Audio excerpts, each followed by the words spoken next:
ನಾನು ಮಾಜಿ ಮುಖ್ಯಮಂತ್ರಿಯಾಗಿ ಇರ್ತಾ ಇರಲಿಲ್ಲ.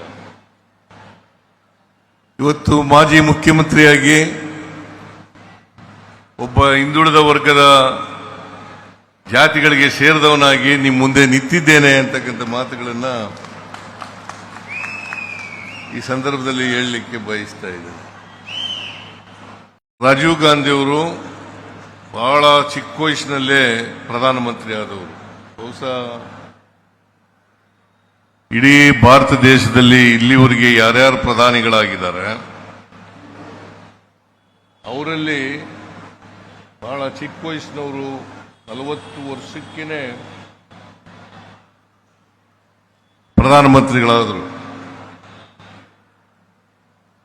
ಆದರೆ ಅವರು ಈಗ ಬದುಕಿದ್ರೆ 82 ವರ್ಷಗಳಾಗ್ತಾ ಇತ್ತು. ಆದರೆ ದುಷ್ಕರ್ಮಿಗಳು ಅವರನ್ನ ಕೊಂದಾಕಿದ್ರು. ಅವರು ಬದುಕಿದ್ರೆ ಇನ್ನೊಮ್ಮೆ ಪ್ರಧಾನಿ ಆಗ್ತಾ ಇದ್ರು. ಈ ದೇಶದ ಅಭ್ಯುದಯ ಆಗ್ಲಿಕ್ಕೆ ಸಾಧ್ಯ ಆಗ್ತಾ ಇತ್ತು ಅಂತಕ್ಕಂಥದ್ದನ್ನ ಇವತ್ತು ನಾವೆಲ್ಲರೂ ಕೂಡ ನೆನಕಬೇಕಾಗ್ತದೆ. ನಾನು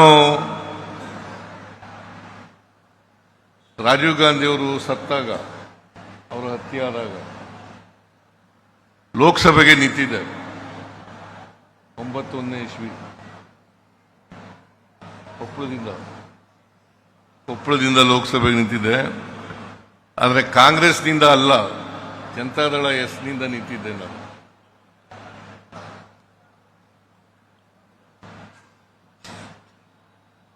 ಅವರು ಹತ್ಯೆ ಆದದ್ರಿಂದ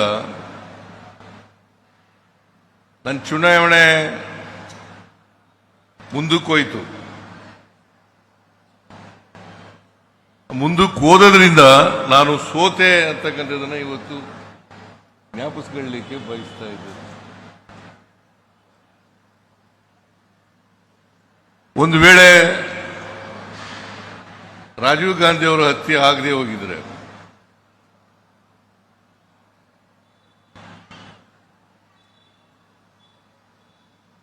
ನಾನು ಗೆಲ್ತಿದ್ದೆ, ಲೋಕಸಭಾ ಸದಸ್ಯನಾಗ್ತಿದ್ದೆ. ಆಗದೆ ಹೋದದ್ದು ಒಳ್ಳೇದಾಯ್ತು ಅಂತ ಅನ್ಸುತ್ತೆ.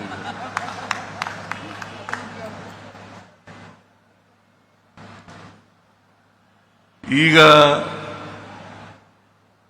ನಾನು ಮಾಜಿ ಮುಖ್ಯಮಂತ್ರಿಯಾಗಿ ಇರ್ತಾ ಇರಲಿಲ್ಲ. ಇವತ್ತು ಮಾಜಿ ಮುಖ್ಯಮಂತ್ರಿಯಾಗಿ ಒಬ್ಬ ಹಿಂದುಳಿದ ವರ್ಗದ ಜಾತಿಗಳಿಗೆ ಸೇರಿದವನಾಗಿ ನಿಮ್ಮ ಮುಂದೆ ನಿಂತಿದ್ದೇನೆ ಅಂತಕ್ಕಂಥ ಮಾತುಗಳನ್ನ ಈ ಸಂದರ್ಭದಲ್ಲಿ ಹೇಳಲಿಕ್ಕೆ ಬಯಸ್ತಾ ಇದ್ದೇನೆ.